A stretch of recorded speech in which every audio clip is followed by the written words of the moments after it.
Fred Barstein with 401k TV and our monthly video for the Nipa private label. I am here with Nipa board member Darren Holsey. Welcome, Darren. Thank you.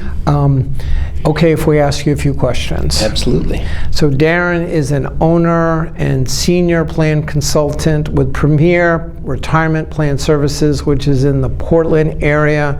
He's been there over 10 years, but in the industry almost 30. They have about 500 clients, 401k, 403b, ESOP, and defined benefit. So today we want to talk about simple plan design. So before we get into that, what does that mean?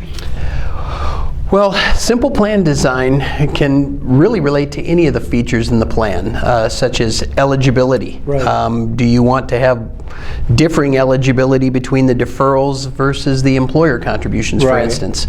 Sometimes there's a necessity for that, sometimes there isn't, but simple tends to be better. Right. And distributions, how is simple plan design with distributions? Yeah, distributions, you have to make a decision on if you're going to pay out people immediately, then you need to fund your contributions accordingly. The match contribution. Exactly, right. Yes.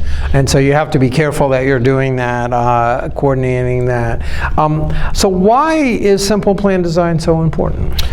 Well, at any cost, an employer wants to avoid having issues with their plan.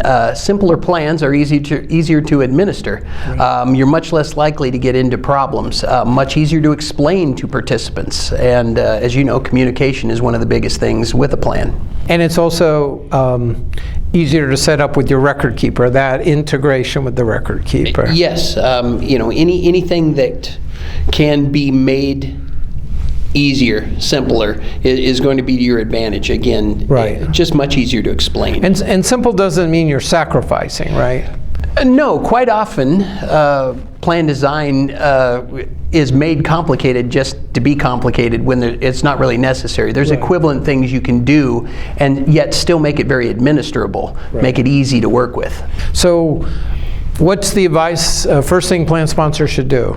Well, make sure you read your plan document.